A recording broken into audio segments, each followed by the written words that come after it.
કેમ છો બાળ મિત્રો? મજામાં ને? આજે આપણે ફરી મળી રહ્યા છીએ ગુજરાતી કલશોરમાં એક પાઠ જેનું નામ છે એક ચિત્રની પાછળ બીજું ચિત્ર. કયો પાઠ? સસલાની પાછળ કૂતરું. વિદ્યાર્થી મિત્રો, આપણે આ પાઠમાં અગાઉ પેજ નંબર 52 સુધી ભણી ગયા છીએ. તમે જ્યારે પુસ્તક ખોલશો તો તેમાં હવે આપણે પેજ નંબર 53થી શરૂઆત કરવાની છે. આ પહેલાં જોઈ લઈએ કે આપણે સરસ મજાનું એક કવિતા, ત્યારબાદ અનિલ સરે જે શીખવાડ્યું હતું એ દિવાસળીનું, અને મેં શીખવાડેલું સુંદર મજાનું પુસ્તકના વળાંકો.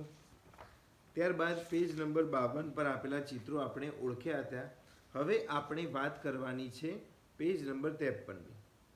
મિત્રો, પેજ નંબર 53માં પહેલાં છે ચાલો ગાઈએ ગીતડું. હવે ગીતડું કયું છે? જૂતાજીના ડૉક્ટર. જૂતાજીના ડૉક્ટર, માપો જરાક નાડી, બીમાર મારું ચંપલ, દવા કરો ને સારી. મને ડંખે વારે વારે, તેની ટેવ નઠારી, થેન્ક યુ કહીશ તમને, આપો તમે સુધારી. અહીં આપણે મોચીભાઈની વાત કરી હતી. મોચીભાઈને ડૉક્ટર બનાવ્યા હતા. શેના? જૂતાના. ત્યાંથી હવે આપણે આગળ શીખવાનું છે. આગળ શું આપ્યું છે? ચાલો હવે આપણે પુસ્તકમાં જ જોઈએ અને સાથે સાથે બાજુમાં લખતા પણ રહીએ. અને આ વાક્ય ચિત્ર છે એટલે વાક્યોને જોડવાથી એક ચિત્ર પણ સરસ મજાનું તૈયાર થશે. ચાલો એ આપણે પુસ્તકમાં જ જોઈએ. પેજ નંબર 53ની શરૂઆતમાં આપણને અહીં આપ્યું છે વાક્ય ચિત્ર વાંચો અને વાક્યોનું અનુલેખન કરો. એટલે કે અહીં જે વાક્યો આપ્યા છે એમાંથી વાક્ય ચિત્ર એટલા વાક્યને જોડીને કોઈ ચિત્ર બને છે. આ વાક્ય ચિત્ર વાંચવાના છે અને વાક્યોનું અનુલેખન કરો. ચલો, અહીં સૌ પ્રથમ શું છે? દૂધ મને શક્તિ આપે છે, દૂધ પીઓ સ્વસ્થ રહો. મને હળદરવાળું દૂધ ભાવે છે, શક્તિદાયક દૂધ. હું રોજ દૂધ પીઉં છું અને આ મારો કપ છે. આમ 1 2 3 4 5 6 વાક્યો અહીં આપ્યા છે જે આપણે અહીં લખવાના છે. જેમ કે પહેલાં હું લખું કે દૂધ મને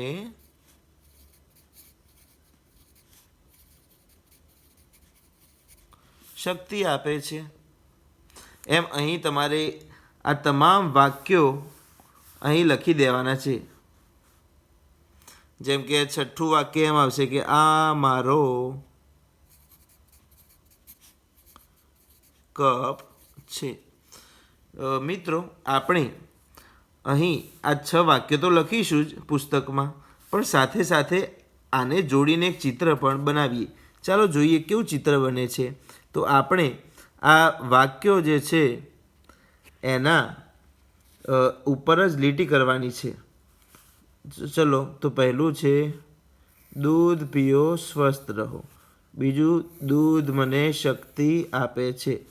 હવે મને હળદરવાળું દૂધ ભાવે છે. આ જ રીતે હું દરરોજ દૂધ પીઉં છું. તમે આ રીતે જોશો, આ મારો કપ છે. હવે આને અહીંથી જોડી દઈશું આપણે.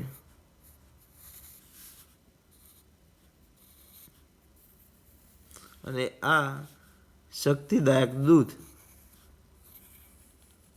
મિત્રો, ધ્યાનથી જોઈશું તો આપણને આ કપ આકાર થઈ ગયો. એટલે આ તમામ વાક્યોને જોડ્યા તો વાક્ય ચિત્ર શેનું બન્યું? કપ, જેમાં આપણે દૂધ પીએ છીએ.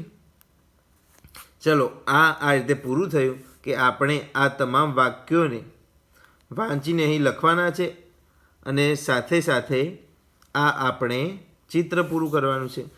ત્યાર પછી નીચેનું ચિત્ર જોઈએ, 2 નંબર. ચલો, મમ્મીનું ઘર, પાપ્પા. અહીં ભૂલ છે. શું આવશે?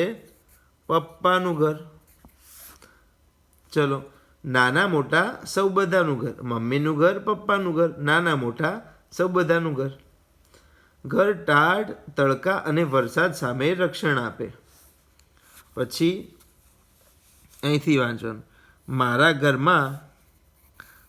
ઘરમાં એક મોટી અને ખુલ્લી બારી છે. સાઈડમાં ઘરમાં પરિવારના બધા સભ્યો રહે. ચલો હવે આ સાઈડથી થોડું મોઢું ત્રાંસું કરીને. અમારા ઘરે આવવું બધા દોસ્ત અને મહેમાનોને ખૂબ ગમે છે. અને છેલ્લે નીચે શું લખ્યું છે? રમવાનું, જમવાનું, વાલ કરવાની જગ્યા, વહાલું મારું ઘર. તો મિત્રો તમારે આ દરેક વાક્ય એ અહીં બાજુમાં લખવાના છે. અનુલેખન કરીને સારા અક્ષરોમાં ધીરે ધીરે સુંદર રીતે આ તમામ વાક્યો લખવાના છે. ચલો આપણે એક વાક્ય લખીએ. મમ્મીનું ઘર અને પપ્પાનું ઘર. આ જ રીતે નાના મોટા સૌ બધાનું ઘર.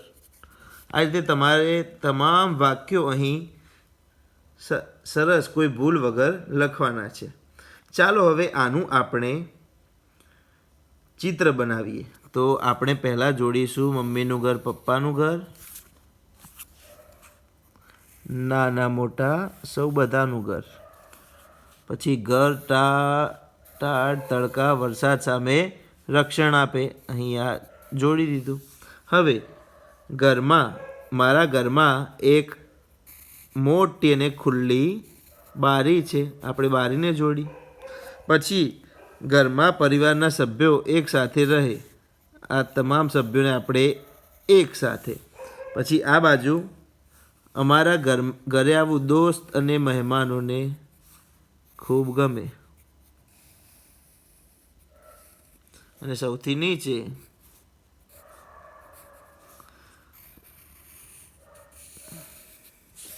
ચલો આ લીટી હવે આપણે અહીં બીજી જોડી દઈએ. મિત્રો હવે ધ્યાનથી તમે જુઓ તો આ દરવાજો, આ બારી, આ ઉપરનું છાપરું અને આ સંપૂર્ણ તૈયાર થયું એ આપણું ઘર. અહીં આ પેજ પર આપણે બે ચિત્રો જોયા. એક હતું કપનું, બીજું હતું ઘરનું. સાથે સાથે આપણે અનુલેખન પણ કરતા શીખ્યા. આ દરેક વાક્ય મિત્રો કંઈક કામનું છે. જેમ કે દૂધ પીઓ, સ્વસ્થ પીઓ, દૂધ શક્તિ આપે છે. અને હળદરવાળું દૂધ, અને અત્યારે તો હળદરવાળું દૂધ ખૂબ જ સારું. ત્યારબાદ નીચે મમ્મી પપ્પાનું સૌનું ઘર, ઘર શું કામમાં આવે? તો તાપ, તડકો, વરસાદ આ બધા સામે રક્ષણ આપે. બધાને આપણા ઘરમાં આવવું ગમે. પછી ઘરમાં પરિવારના બધા સભ્યો હોય. ઘરમાં એક મોટી ખુલ્લી બારી હોય જેનાથી હવા ઉજાશે. અને રમવાનું, જમવાનું, વાલ કરવાની બધી જ જગ્યા એટલે આપણું ઘર. નીચે આપણે પેજ નંબર 53માં 53 અને 50 ની 3 53 એમ લખીશું. ચાલો હવે પેજ નંબર 54ની વાત કરીએ. પેજ નંબર 54માં ઉપર જ આપણને આપ્યું છે ખોટા શબ્દ પર લંબચોરસ કરો. આપણે ખોટા શબ્દ પર લંબચોરસ કરવાનું છે. ચલો અહીં કેટલાક વાક્યો આપ્યા છે. મિત્રો આ તમામ જે વાક્યો આપ્યા છે એમાં ફક્ત એક અક્ષરની ભૂલ હશે. એ ભૂલ કેવી હશે? કોઈ અક્ષર આગળની જગ્યાએ પાછળ, તો કોઈ પાછળની જગ્યાએ આગળ શબ્દ લખાઈ ગયો હશે. દૂરથી આપણને એક જ જેવા લાગશે, પરંતુ ધ્યાનથી જોઈશું એટલે ખબર પડશે કે આમાં શું ભૂલ છે. ચાલો ત્યારે આપણે શરૂઆત કરીએ. પ્રથમ છે જ્યોર્જ કાગળ અથવા કાગળ વડે રંગબેરંગી વિમાન બનાવે. અહીં જે ડાર્ક છે એમાં જ ભૂલ હશે. આ બંનેમાંથી એક શબ્દ સાચો છે, બીજો ખોટો છે. હવે આપણે જાણીએ છીએ કે કાગળ વડે રંગબેરંગી વિમાન બનાવે. કંઈ કાળગથી વિમાન બને નહીં, કેમ કે આવો કોઈ શબ્દ છે નહીં. તો આપણે આના પર શું કરવાનું? લંબચોરસ. ચલો આ જ રીતે દાદા રકાબીમાં કે રબાકીમાં કોફી પીવી. હવે આપણે જાણીએ છીએ કે રકાબીમાં જ આવે, રબાકી કોઈ શબ્દ છે નહીં. તો આપણે શું કરવું પડે? આના ફરતે લંબચોરસ. ચલો ત્રીજું, પેન્સિલથી અથવા પેન્સિલથી લખેલું ભૂંસી શકાય છે. ચલો આમાંથી શું આવશે? પહેલું તો મારા હાથમાં જ છે, શું છે? પેન્સિલ. તો પેન્સિલ સાચું અને ખોટું આવશે પેન્સિલથી. મિત્રો, આપણે કેટલી વાર બોલવામાં અથવા લખવામાં કંઈક આવી નાની નાની ભૂલો કરતા હશું. કેટલાય મિત્રો એવા હશે જે નાનપણમાં પેન્સિલને બોલતા પેન્સિલ હશે પણ લખતા આ રીતે હશે, અથવા કોઈ એકલો પ અને ન આગળ આપતું હશે, સ પાછળ રાખતું હશે. પણ આપણે અહીં સાચી જોડણી પણ શીખવાની છે. ચલો હવે આગળ જોઈએ. મેઘાએ લાલ રંગના અને રગના ફુગ્ગા ફૂલાવ્યા.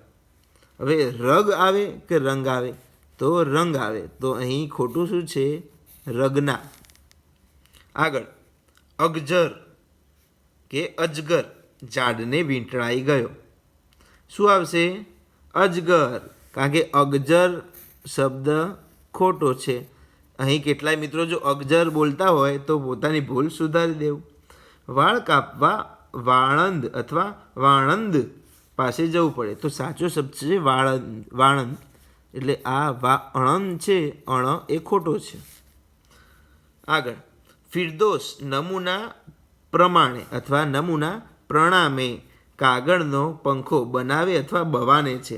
ચલો પહેલાં અહીં બે શબ્દો છે એટલે આપણે પહેલો શબ્દ જોઈએ, પ્રમાણે અને પ્રણામે. પ્રણામ એટલે નમસ્કાર. નમૂનાને નમસ્કાર ના હોય. નમૂના પ્રમાણે એટલે નમૂનામાં આપ્યું હોય એ પ્રમાણે હોય. તો અહીં પ્રણામે ખોટું છે.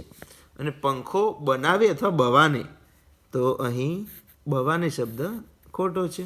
આગળ, શ્વાસોચ્છ્વાસ અથવા શ્વાસોચ્છ્વાસ બોલવામાં તકલીફ અને તકલીફ પડે છે. ચલો મિત્રો, સૌથી તમને જો અઘરો લાગતો હશે આ હશે.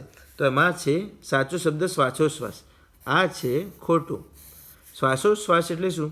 શ્વાસ અને ઉચ્છ્વાસ એટલે શ્વાસ લેવો અને શ્વાસ છોડવો. આપણે શ્વાસ બોલીએ છીએ, શ્વાસ બોલતા નથી. અને અહીં પણ કેટલાક લોકો ભૂલો કરતા છે. તકલીફ પડે છે, તકલીફ પડતી નથી. એટલે આ શબ્દ અહીં ખોટો છે, જેનું આપણે ધ્યાન રાખવું. બોલવામાં કે લખવામાં આ પ્રકારની ભૂલો મિત્રો આપણે ના થાય એનું ધ્યાન રાખીશું. અહીં અલગ અથવા અગલ રંગના કાગળના ટુકડા ચોંડાટો અથવા ચોંટાડો. ચલો અહીં પણ બે છે. તો અલગ અને અગલ, આ તો સરળ જ છે કે અગલ. અને આગળ ચોંડાટો અને ચોંટાડો, તો અહીં પણ ચોંડાટો આવશે નહીં. આગળ, જબેલી સાથે ફાડફા ખવાય. સાચું લાગે છે? ના. જલેબી સાથે ફાફડા ખવાય. તો અહીં શું ખોટું છે? જબેલી અને ફાડફા અહીં ખોટા છે. ચલો આગળ, મેં ગરમા ગમર દધું પીધું. સાચું છે? ના. શું આવે? મેં ગરમા ગરમ દૂધ પીધું. તો અહીં શું હશે? ગરમા ગમર અને દધું. બરાબર ને મિત્રો? ચલો ફરીથી જોઈ લો. જોર્જ કાગળ, રકાબી પેન્સિલ, રંગના, અજગર વાળંદ, પ્રમાણે, બનાવે, તકલીફ, શ્વાસોશ્વાસ, અલગ, ચોંટાડો, જલેબી, ફાફડા, ગરમા ગરમ દૂધ. મિત્રો, આજે આપણે પેજ નંબર 52 પર જે શબ્દ ચિત્ર આપ્યા છે તેમાંથી વિવિધ વાક્યોનું અનુલેખન કરતા તેમજ એ વાક્યો ચિત્રોને જોડી સરસ મજાના બે ચિત્ર કયા કપ અને ઘરનું ચિત્ર બનાવતા શીખ્યા. અને તે વાક્યોને સમજ્યા પણ ખરા કે તે વાક્ય કંઈ કહેવા માગે છે. ત્યારબાદ પેજ નંબર 53 પર આપણે ખોટા શબ્દને શોધ્યો અને આપણે જોડણીમાં ભૂલ ના થાય તે માટે આપણે શું તકેદારી રાખવી તે પણ જોયું. મિત્રો, આજે બસ આટલું જ.